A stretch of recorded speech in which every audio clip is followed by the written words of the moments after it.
올해 스마트폰 시장은 그 어느 때보다 경쟁이 치열할 것으로 예상됩니다. 중국 레노버가 모토로라를 인수하면서 삼성과 애플을 위협하는 새로운 강자로 떠올랐습니다. 글로벌 IT 기업들이 올해 전략, 박영우 기자가 보도합니다. 먼저 포문을 연 곳은 삼성전자입니다. 삼성전자는 이달 24일 스페인 바르셀로나에서 열리는 모바일 월드 콩글레스 2014에서 갤럭시 S5를 공개합니다. 전자 갤럭시 S4 판매가 부진하자 출시를 앞당긴 겁니다. 갤럭시 S4 5 공개와 함께 지난해 가을 선보였던 스마트 손목시계 갤럭시 기어 후속작 발표도 함께 이뤄질 것으로 보입니다. 삼성이 신제품 발표를 앞당김에 따라 애플도 아이폰 5S 후속작 아이폰 6를 조기 등판할 가능성이 높아지고 있습니다. 당초 9월 출시설이 유력했지만 현재는 6월 조기 등판설이 유력한 상황입니다. G 시리즈 출시로 모바일 기기 사업 부활을 꿈꾸는 LG의 발걸음도 빨라졌습니다. 출시를 앞둔 G 프로 2에는 다양한 카메라 기능을 추가해 특화된 경쟁력을 확보한다는 계획입니다. 삼성과 애플에 이어 세계 스마트폰 공급업체 3위로 도약한 레노버의 공세도 더욱 거세질 전망입니다.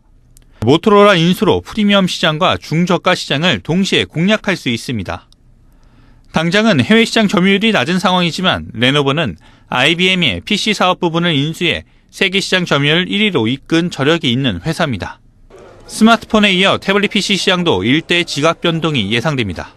태블릿 PC 출하량에서 애플의 아이패드 점유율이 최초로 3분의 1 아래로 떨어졌기 때문입니다.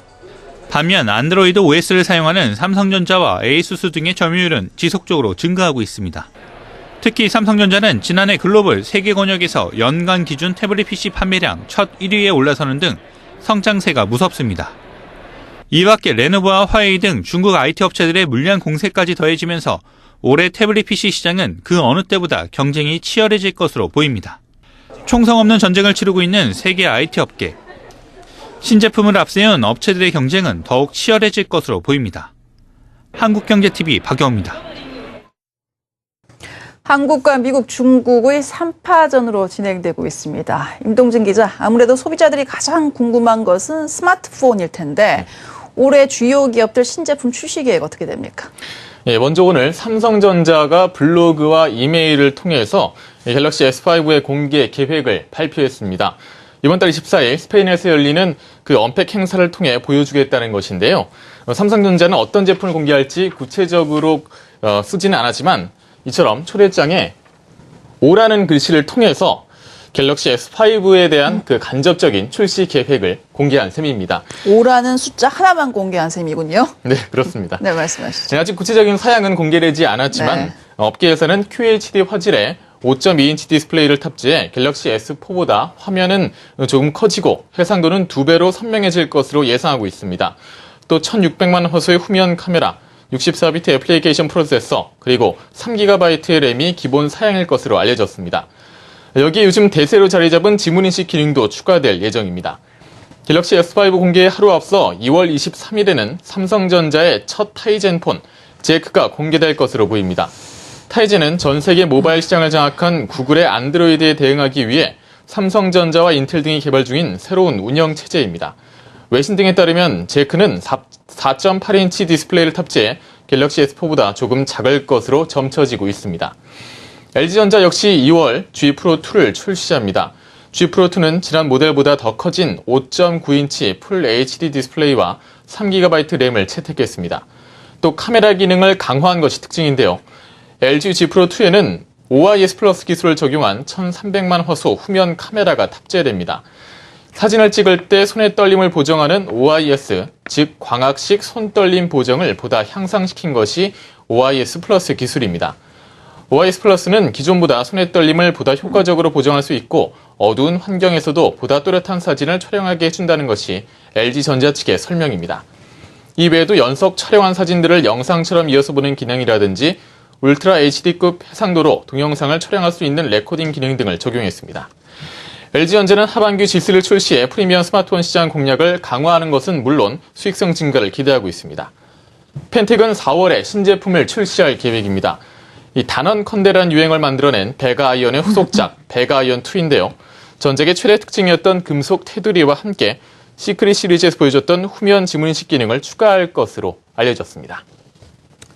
네, 삼성의 갤럭시 S5부터 LG전자, 펜텍까지 국내 업체들의 신제품 출시를 알아봤는데 또 애플의 경우에도 이 고정 팬들이 많습니다. 애플 제품 기다리는 사람들이 많을 거고 또 최근에 모토로라를 인수한 레노버의 행보에도 관심이 집중되고 있습니다. 해외 업체들도 소개해 주시죠. 예. 애플의 아이폰 6는 오는 6월에 공개될 전망입니다. 새로운 아이폰의 가장 기대되는 부분은 바로 화면의 크기입니다. 기존 아이폰 5S의 화면 크기는 4인치인데요. 스마트폰의 트렌드가 대화면으로 변화되면서 애플도 5인치 수준까지 화면을 확대하기로 했다는 것이 주요 해외 IT 매체들의 보도입니다.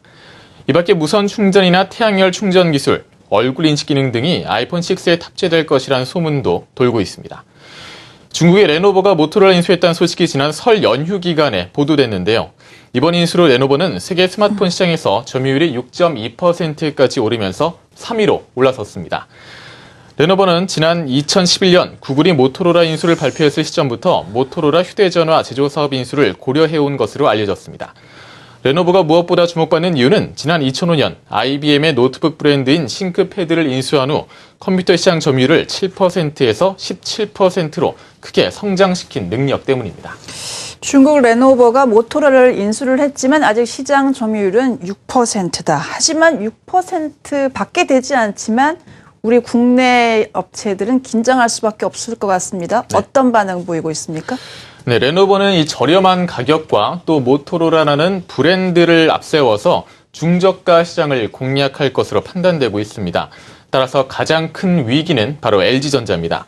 가뜩이나 모바일 부분에서 적자를 벗어나지 못하고 있는데 중저가 제품군에서 더욱 강력해진 레노버와 겨뤄야 하기 때문입니다. 이미 LG전자는 레노버의 모토로라 인수로 세계 스마트폰 시장 점유율이 4위에서 5위로 떨어졌습니다.